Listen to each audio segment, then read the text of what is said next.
Hello and welcome to the 190th episode of the world-famous Driving You Crazy podcast. I can't believe we're at episode number 190. Stunning. 10 away from an even 200. This is the show where we talk about all things transportation, anything that gets you from here to there. I am the traffic anchor and the transportation reporter for Denver 7 News in lovely Denver, Colorado, Jason Luber. If you want to be on the show, then you can either find me in my basement, or you could do it easier way by giving me a call on the hotline, the listener hotline. The number is 303-832-0217, and that's the best way to get a hold of the program, 303-832-0217. You can go ahead and give that call, or you can send us an email, DrivingYouCrazyPodcast at gmail.com. Those numbers and those links, all that stuff is at the description of the show. Today on the show, I'm going to be talking to someone who is very, very smart, a high-minded show for us today, as I'm going to have Michael Moe. He's an electric engineer, and he has this company called KULR Technology, and he's working with NASA on how to keep their batteries on the Mars rover cool and from exploding and causing fires. That would be a bad thing, to have a Mars rover catching fire. It might be spectacular pictures, but it wouldn't be good for the Mars rover. That same kind of technology that KULR Technologies is working on has applications for us here on Earth as we see more and more electric cars are going to be coming to market. We've heard of all the problems with Teslas catching on fire. That's bad. We've heard about your phones and other electronic devices catching on fire, hoverboards catching on fire, and that's bad. So we'll talk to Michael about all of the issues with batteries and how to keep them cool and how to keep them from bursting into flame. And because really batteries are powering just about everything now. So we'll have a nice conversation with Michael all about that. First, I wanted to talk about this. I think it was in the last episode. I talked about the problem, how you hear in news stories, it sounds like a vehicle is doing something that should be attributed to a person operating the vehicle. I found a perfect example of that from CNN. Here's the headline. Over 900 cars paid for each other's meals at a Dairy Queen drive-thru in Minnesota. No, they didn't. It's actually a lovely story where someone started a pay-it-forward chain that lasted for a long, long time. And the first line of the story reads like this. What started as a random act of kindness from one man paying for the car behind him in a Dairy Queen drive-thru resulted in over 900 cars also taking part in the pay-it-forward chain. The cars were enjoying the coffee? The cars didn't pay for anything. They can't pay for it. They don't have credit cards. They don't have money. It's a car. The only thing the car did is transport a customer buying the coffee, a person buying the coffee to the Starbucks. And then the next person paid for the coffee for the driver or the customer behind them in another car. Not paying for the car. It's just, it continued throughout the story. There's another line in the story that continues the problem, writing, saying, this time the chain continued for 2.5 days with over 900 cars participating, raking in $10,000 in sales. The cars didn't participate. The people who drove the cars to the Starbucks participated. The cars didn't do anything except transport people from one place to another. Anyway, that's just my own personal pet peeve. And speaking of self-driving cars and self-aware cars, did you see that Uber has given up its self-driving car division, selling it to Aurora Innovation?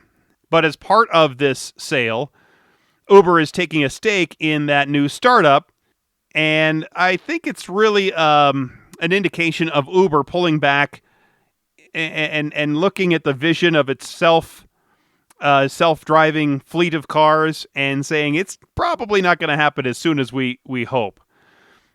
And Uber is also getting crushed revenue-wise in 2020 because there are fewer people in cities, fewer people using Ubers, driving. Obviously, you don't need an Uber to drive to a bar that isn't open or a restaurant that isn't open or go on a date to a movie theater that isn't open right now. So Uber is just getting crushed on the revenue side, and I think that's part of it as well. So in exchange for investing $400 million in this Aurora company, Uber is going to get a 26% ownership stake in the company.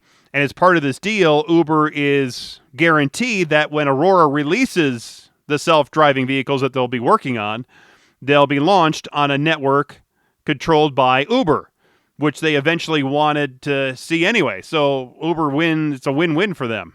And I wouldn't call this really a huge setback. It's just really a realization that self-driving cars are farther away than any of the advocates initially hoped for. I still think it's going to be years and years away.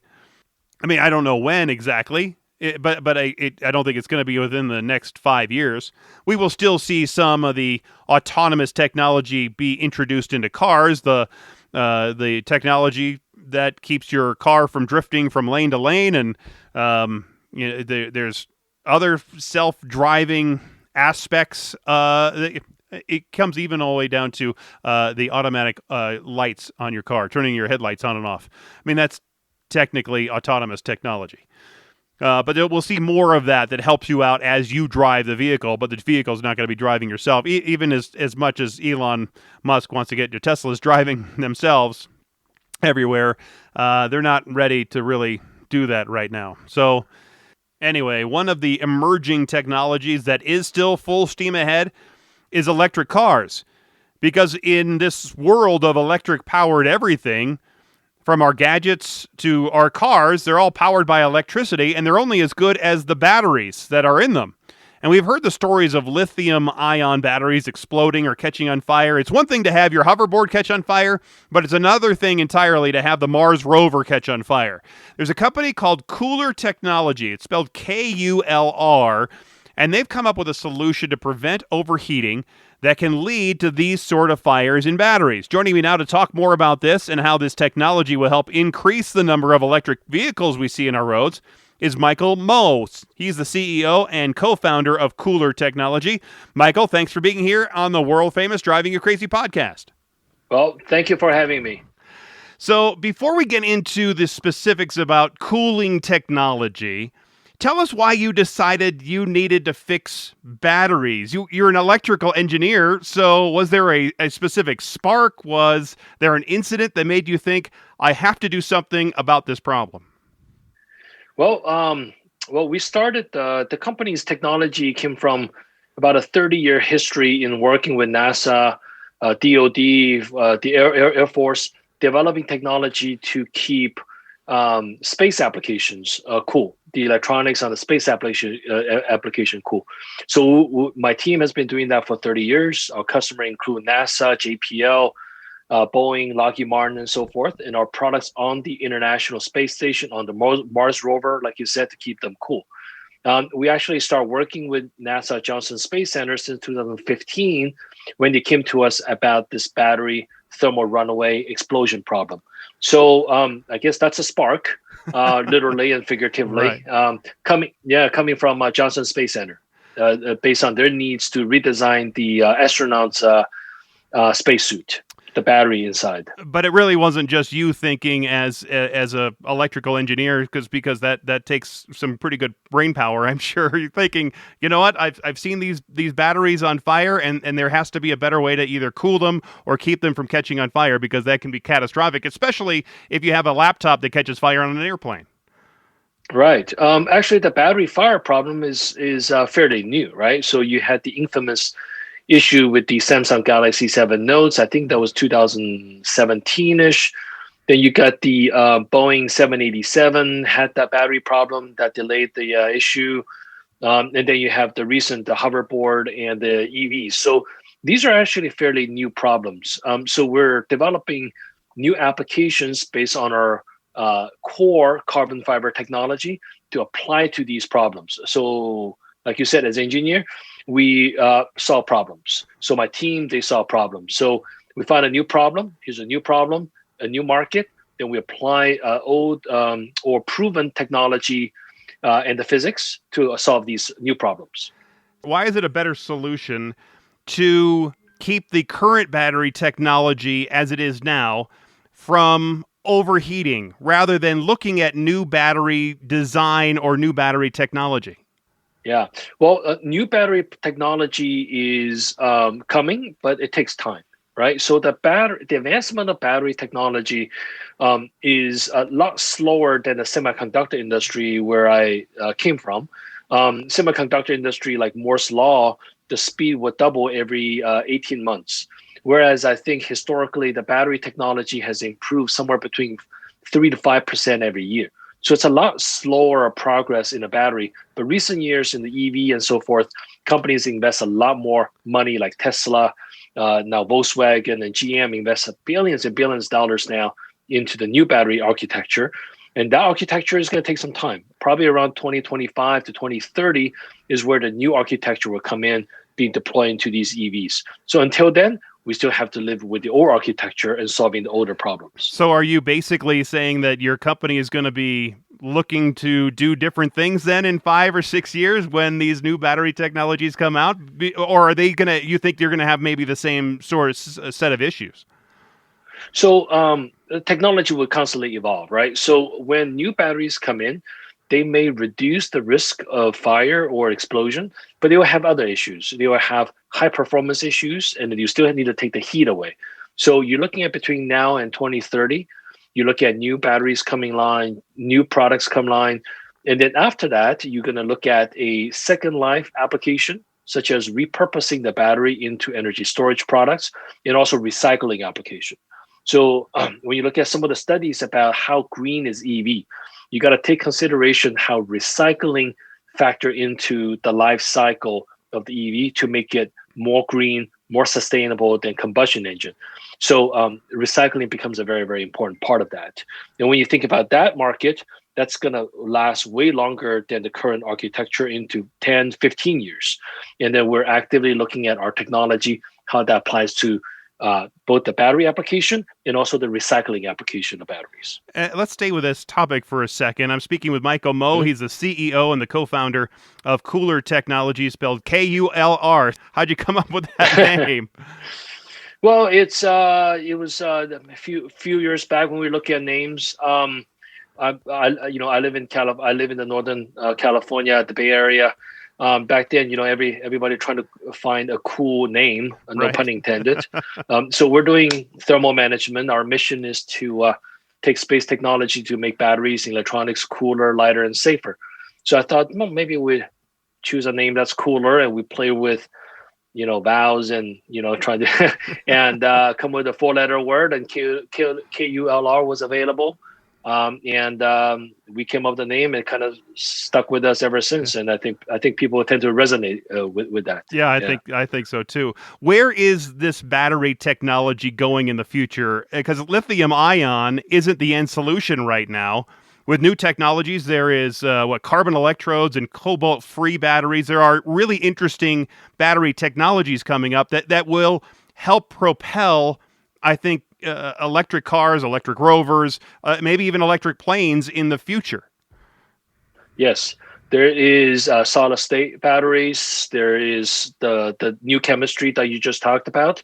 Everybody's trying to increase capacity, increase density, and then increase life cycle and increase performance. So what happens is that when you're going through that transition path or going down the development path, you're going to see higher energy battery cells, more energy packed in a smaller form factor. So what happens when that the phenomenon when that happens is that if something goes wrong in a internal short circuit or a collision, a external intrusion into the battery, when you have these explosive events, which means that there's going to be more energy released in a tighter space. So the thermal runaway event is actually going to be a little bit more violent.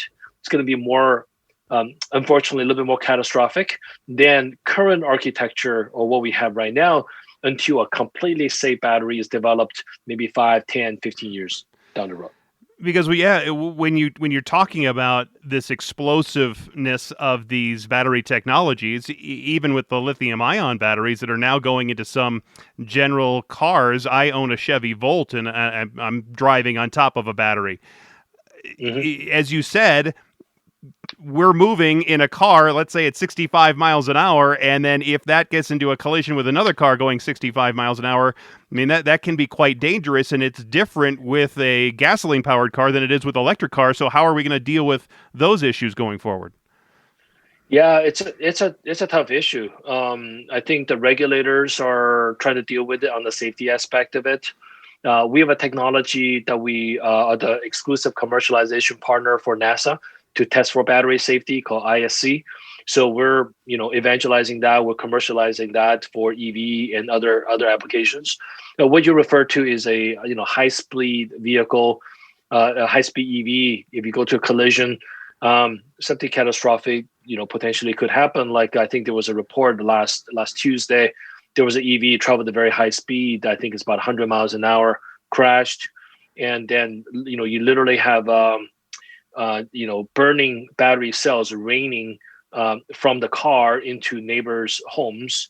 Went through the windows and so forth, and lighting up beddings, and land up somebody's lap and set the guy on fire. So these things, unfortunately, is going to happen as technology matures, transition into that for the next few years.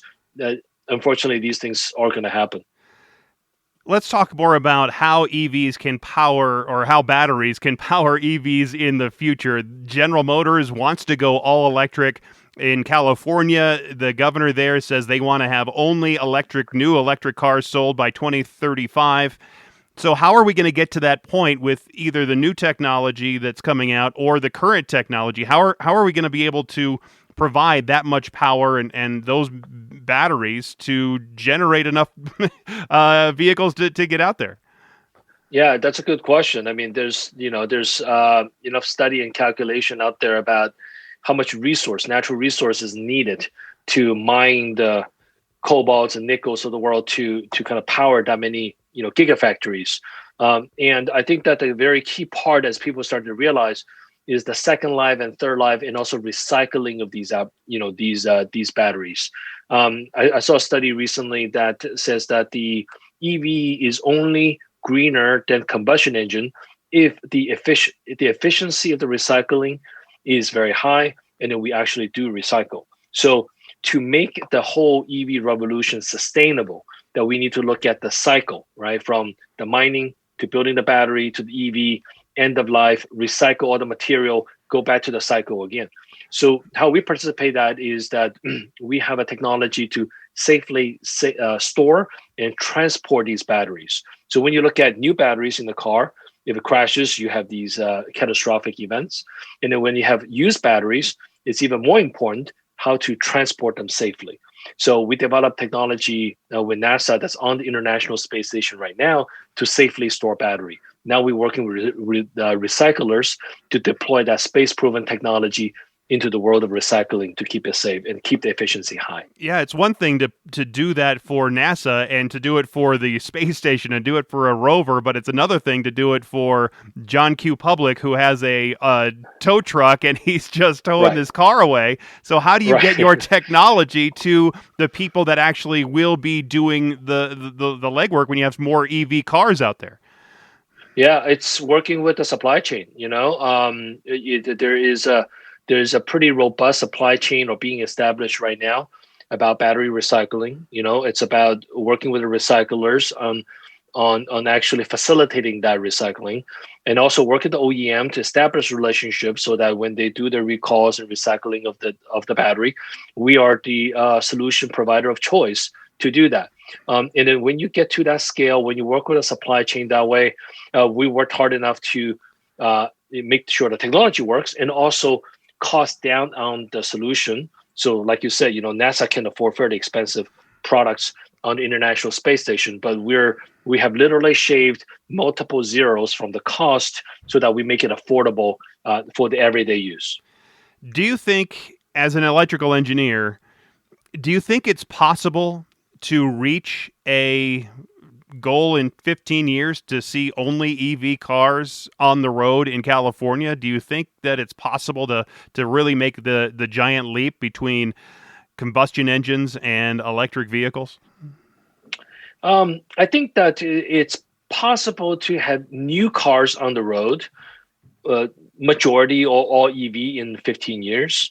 But I think all cars on the road would be a much tougher task, because I think that if you look at the average car on the road in the US, I think it's about 11 or 13 years. That's how old the car is. So 15 years from now, you still have new cars, which is 90 some percent combustion engine. A lot of cars still going to be on the road. So on the road, a little bit different story, but new cars, I believe it's going to be 100% EV or some kind of hybrid solution to make the whole transportation more sustainable. And part of the problem with people buying EV cars is the one that it's different in the way you have to think about your fueling. Right now, my wife can just drive around and, she sees the tank is a little low. She stops at a station and 5 minutes later she's off and she can drive another 350 miles. If for somebody with a pure EV, whether it's a Tesla or a Bolt or something like that, they have to think about it. You have to charge it up either every night or every couple of nights. You have to really think about your fueling of the vehicle. Do you think that's going to be a bump that too many people are going to have a hard time getting over? It's a function of it's a function of how large your battery pack is and how fast you can recharge it. So fast charging is the killer app, right? If you can stop by somewhere, fast charge at least 50% of it in 5 minutes, then it becomes less of a problem, right? You can only probably drive 200 miles at a time. Then you need to take a coffee break, go use a restroom. But if that takes 5 minutes, you charge 50%, you can drive another 200 miles. That's great. So it's the range in the car and how fast you can charge. So fast charging is the killer app. And one of the key limiting factor for fast charge is how much heat you generate. So then again, it's thermal management. So you take the heat away, you can charge it faster. Yeah. I'm speaking with Michael Moe. He's the CEO and the co-founder of KULR Technology. You can find them online at KULRtechnologies.com. Absolutely. Yeah. KULR Technology, KULRtechnology.com. Yes. Do you think that this is the dream to be able to get all these EV cars on the road? I still have a hard time believing that California's not going to see a huge increase in used vehicle sales in Arizona, in Nevada, in Oregon, where people are going to go there to go buy used cars that are regular combustion engines and then bring them back into California. Yeah, it's possible. Right. And then also our electric infrastructure needs to catch up too, right? I mean, unfortunately, there's plenty of wildfires that happened in California over the last couple of years, right? So that's all caused by our aging electric infrastructure. So, like you said, doubling the EV is going to put a lot more, it's going to be a lot more taxing on the electric infrastructure. So that will potentially create a different kind of a issue as well. Potentially, isn't there the chance that we could see cars have a battery pack that could take us 1,000 miles? Isn't that a reality, or at least maybe a future, not too distant reality? 1,000 miles, perhaps. I think 500 miles is already kind of somewhere there, right? So do you really drive 500 miles a day? So that's kind of the $64,000 question. So 1,000 miles, because I think that because of the pandemic, the ride sharing, the part of the application gets a lot less coverage now, right? I guess the holy grail was about ride sharing, share mobility, plus electric mobility. So you got a lot more utilization out of the vehicle, and you have sustainability in terms of the battery. So I think eventually a sheer mobility application that's pure electric, potentially autonomous, that would be a more sustainable way to go. If you still have individual cars, EVs, everybody drive, it's just one person in the car, then the sustainability is reduced. Well, maybe the technology really is from the Matrix. Wasn't it the premise of the Matrix movies that humans were batteries, that we were batteries for machines, that the Matrix was taking our energy? Maybe as we sit in the car, we somehow are transferring our energy into the battery of the vehicle, and then you can keep going maybe forever. There, there it is, right? So I could be Neo and you could be Mr. Anderson, right? Right? Okay, perfect. I mean, No, I'm just I'm kidding. just an idea guy here, Michael. I'm just an idea. It might be far fetched, but you're the It is. electrical engineer. You're the guy who knows how to do these things. It's an interesting thought. No, it's interesting thought. Yeah, yeah. So finally, are there some other consumer applications to your technology? Something to keep my laptop from catching on fire on a plane, something for my battery in my cell phone to keep from catching on fire while it's sitting in my pocket. Yeah, that's it. That's the kind of the storage solution, right? I think we see a lot of kind of a power tools application now, right? From your lawnmowers to your leaf blowers. A lot of these outdoor equipment guys are moving from diesel engine to battery powered. So that's fueling a lot of interest. When you have a large battery pack like that, somebody carries on the back. The last thing you want is that to start catching fire. So you don't want. Right. So you don't want that. Yeah, and also your transportation of that too, right? So Home Depots of the world, they don't want their merchandise to catch fire. So a lot of safety concerns about that.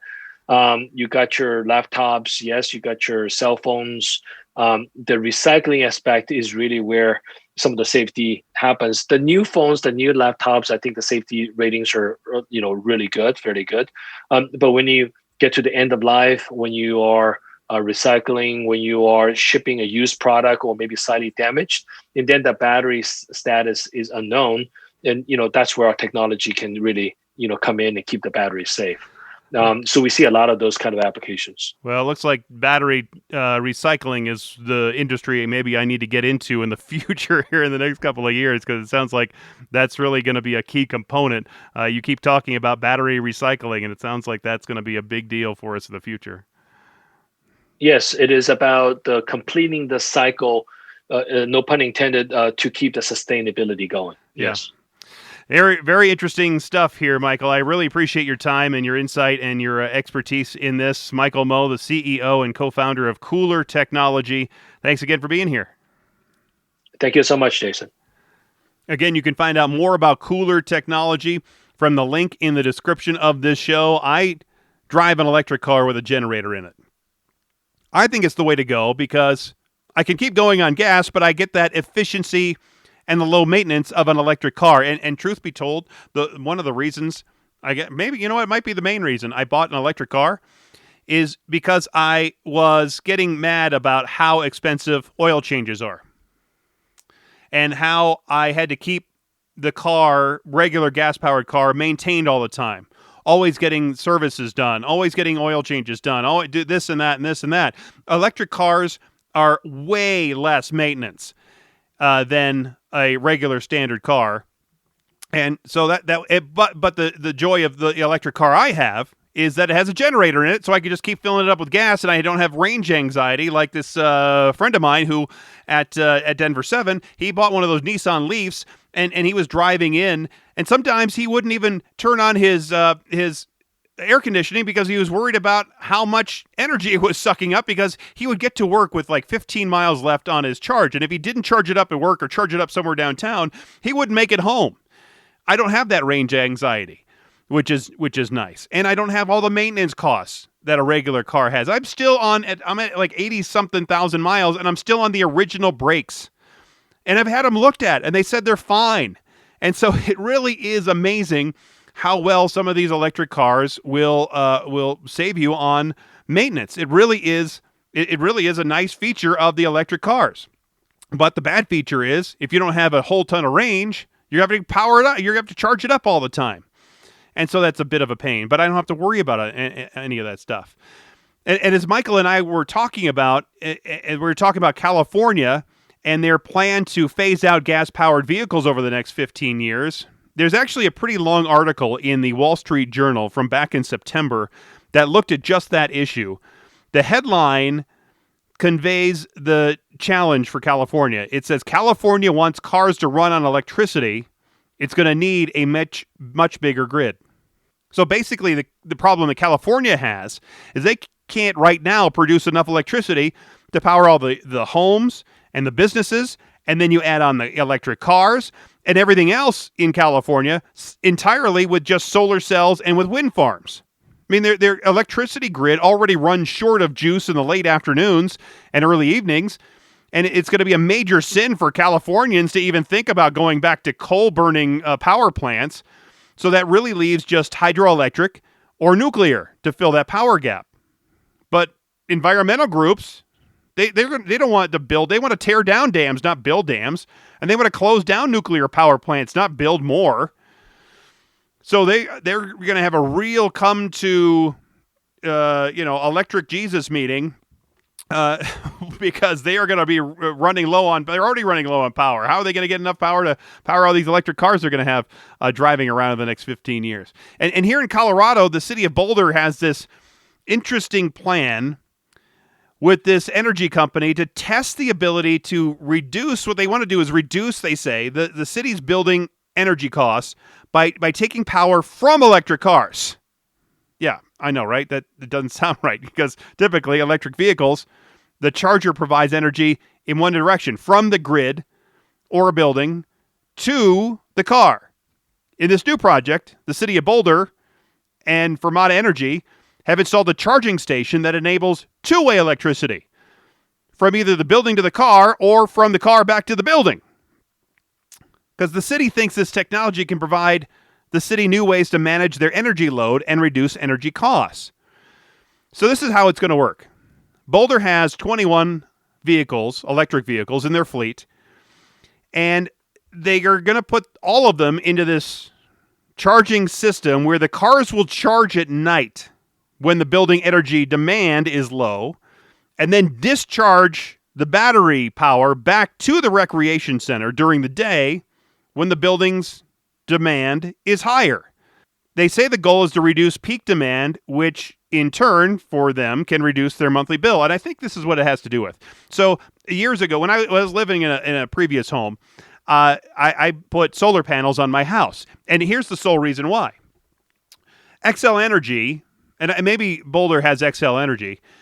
XL Energy has this tiered billing system. So in the summertime, you pay a certain amount of money for, I think it's up to 650 kilowatts. And then from there to another tier, there's a certain charge, and then it gets higher, and then the cost is higher on these different tiers.